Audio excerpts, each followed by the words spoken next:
Iran के support में अफगानिस्तान आई है और आपको बता दें ईरान के सपोर्ट में आई अफगानिस्तान की तालिबान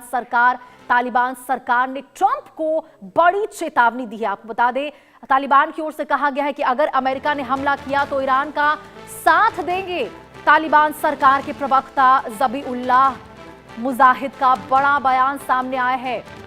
तो देखिए ईरान को बार बार हमले की धमकी के बीच ये बड़ा बयान सामने आया है। तालिबान सरकार ने ट्रंप को बड़ी चेतावनी दे डाली है। तालिबान की ओर से कहा गया है कि अगर अमेरिका ने हमला किया तो ईरान का साथ देंगे। देखिए किस प्रकार से अमेरिका और ईरान के बीच में जो लगातार तनाव की स्थिति बढ़ती जा रही है, ऐसे में ये मुजाहिद का बड़ा बयान सामने आना वाकई बड़े जो रुख है उसकी ओर संकेत करता हुआ नजर आता है। ईरान को बार बार आपको बता दें हमले की जो धमकी है वो अमेरिका की ओर से दी जा रही है और ऐसे में यहाँ पे तालिबान की ओर से ये बड़ा बयान सामने आया है। तालिबान ने कहा है कि अगर अमेरिका ने हमला किया तो ईरान का हम साथ देंगे। तो देखिए किस प्रकार से वैश्विक स्तर पर जो जंग की सुगबुगाहट लगातार देखने को मिल रही है, अमेरिका और ईरान के बीच में जो आक्रामक रवैया देखने को मिल रहा है, इस बीच बड़ा बयान आपको बताया तालिबान की ओर से निकलकर सामने आया है। जिस प्रकार से अमेरिका की ओर से बार बार हमले की धमकी ईरान पर दी जा रही है, अमेरिका आपको बता दे बार बार ईरान को कहता हुआ नजर आ रहा है कि यदि जो बातचीत होनी है आज अमेरिका और ईरान के बीच में, यदि इस बार भी दूसरे दौर की बैठक में भी ये बातचीत बेनतीजा निकलती है तो अमेरिका निश्चित रूप से ईरान पर हमला करता हुआ नजर आएगा। और ऐसे में आपको बताएं अब तालिबान ईरान का साथ देते हुए नजर आ रहा है। तालिबान की ओर से अब बड़ा बयान सामने आया है, कहा है कि यदि अमेरिका ईरान पर हमला करता है तो हम ईरान का साथ देंगे।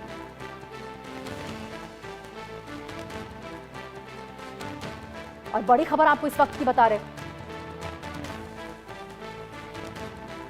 ईरान को अफगानिस्तान का यहां पे साथ मिलता हुआ नजर आया। आपको बता दें तालिबान की ओर से साफ तौर पर कह दिया गया अगर अमेरिका ने हमला किया तो ईरान का साथ देंगे। और जिस तरह से अमेरिका की ओर से लगातार आपको बता दें धमकी दी जा रही थी यहां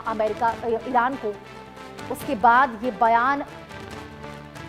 बड़ा बयान तालिबान सरकार के प्रवक्ता की ओर से।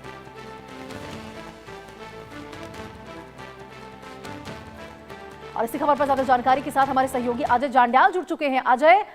अमेरिका जिस तरह से ईरान पर धमकी देते हुए लगातार नजर आ रहा है, ऐसे में तालिबान अब उसका साथ देने के लिए तैयार हो रहा है। देखिए बिल्कुल जिस तरीके से लगातार ईरान और अमेरिका के बीच में तनातनी चल रही है, उस बीच जो है अफगानिस्तान का एक बयान आया है और अफगानिस्तान ने कहा है कि अगर अमेरिका तालिबान पर हमला करता है तो तालिबान जो है अफगानिस्तान जो है वो ईरान का साथ देगा। तो इससे कहीं ना कहीं स्पष्ट हो जाता है कि जो मिडिल ईस्ट का तनाव है वो तनाव खाली अमेरिका और ईरान के बीच में नहीं रहने वाला है,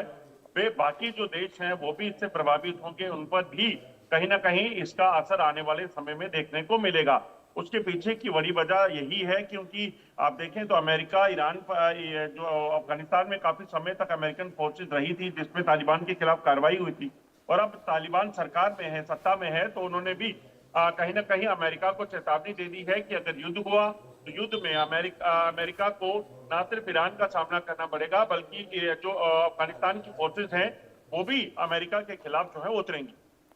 बिल्कुल अजय, और देखिए सवाल इसलिए खड़े हो रहे हैं ना क्योंकि आज यहाँ पे अमेरिका और ईरान के बीच में बातचीत होनी है। दोनों यहाँ पे किस प्रकार से ईरान जो अपने न्यूक्लियर कार्यक्रम को अपनाता हुआ यहाँ पे नजर आ रहा है, उस पर बातचीत होगी और देखना होगा कि बातचीत क्या होती है। और इस बीच देखिए यहाँ पे तालिबान का ये बड़ा बयान सामने आना कहीं ना कहीं यहाँ पे जंग की जो सुगबुगाहट देखने को मिल रही है उसको उकसाता हुआ भी नजर आता है। देखिए बिल्कुल जब ये बयानबाजियां हो रही हैं इसके मायने बड़े साफ हैं कि ये जो मिडल ईस्ट का तनाव है, मिडल ईस्ट का अगर तनाव बढ़ा, अगर ये जंग में तब्दील हुआ तो ये जंग जो है खाली दो देशों की जंग नहीं रहेगी। ईरान इसमें बीच में है, चीन जो है कहीं ना कहीं इसमें एक बड़ा अहम रहेगा रोल। इसके अलावा ईरान के जो बाकी साथी देश हैं वो किस तरह से जो है वो अपना पक्ष रखते हैं। अगर आप देखें तो अमेरिका भी अभी तक सिर्फ जो धमकियां दे रहा था, लगातार अपनी जो वॉर कैरियर्स हैं उनको आगे बढ़ा रहा था, फाइटर जेट्स जो है ईरान के आसपास जो स्क्रैम्बल कर रहा था, उसमें अगर अमेरिका ने अभी तक कोई एक्शन नहीं दिखाया है तो उसके पीछे की वजह जो होगी वो यही होगी कि किसी भी तरीके से जो है वो ईरान पर दबाव बनाना चाहता था, मगर वो हमला अभी तक नहीं कर पाया क्योंकि उसे भी पता है कि ईरान एक छोटा देश नहीं है, उसके पास क्या हथियार है, किस तरह के हैं, वो अभी तक भांपना उसके लिए इतना आसान नहीं हो पाया है। बिल्कुल अजय, और कहीं ना कहीं देखिए अमेरिका जो डोनाल्ड ट्रंप है वो भी कहीं ना कहीं जानते हैं कि ईरान पर हमला करना इतना आसान नहीं होगा, और यही वजह है कि लंबे समय से केवल बातचीत का दौर चल रहा है या फिर ट्रंप की ओर से टाइम बाय करने की कोशिश की जा रही है, क्योंकि अगर हमला करना होता तो शायद वेनेजुएला की तरह इस पर भी वो कब का स्ट्राइक करते हुए, ऑपरेशन करते हुए हमला कर दिया गया होता उनकी ओर से। एक बार सवाल दोहराइएगा।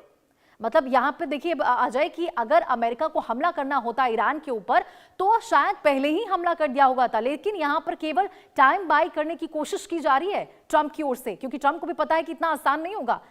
ईरान के ऊपर हमला करना। देखिए बिल्कुल ईरान जो है कोई वेनेजुएला जैसा देश नहीं है जहां से आप कभी भी कोई भी एक्शन कर सकें, तो ऐसे में कहीं ना कहीं अमेरिका के लिए इतना आसान नहीं होने वाला है। ईरान जो है वो सीधे तौर पर इस चीज को पहले देख रहा है कि आखिरकार ये जो ईरान के पास किस तरह के हथियार हैं। पहले उसने अपने स्पेशलाइज्ड जो प्लेन से उनको वहां भेजा ताकि वो ये सेंस कर सके कि ईरान के पास क्या परमाणु हथियार हैं, क्या वो बना चुका है या नहीं। उसके बाद अभी भी अमेरिका अपने युद्धपोत तो आगे बढ़ा रहा है मगर हमला नहीं कर रहा। पहले आप याद होगा जब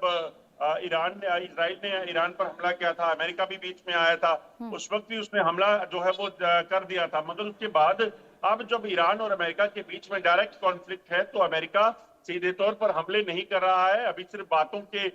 बयानबाजियां जारी हैं, दबाव बनाने का प्रयास किया जा रहा है, उसके बीच में मीडिएशंस भी चल रही हैं। तो कहीं ना कहीं इसके पीछे की वजह कहीं ना कहीं ईरान की जो ताकत है, ईरान के जो वेपन सिस्टम है, वॉर वेपन सिस्टम है, उसके बारे में ज्यादा पता ना होना इसकी वजह देखा जा रहा है। बिल्कुल ठीक है, बहुत बहुत शुक्रिया अजय आपका इस तमाम जानकारी के लिए। चलिए खबरों में आगे बढ़ते हैं और इस बीच एक और बड़ी खबर का रुख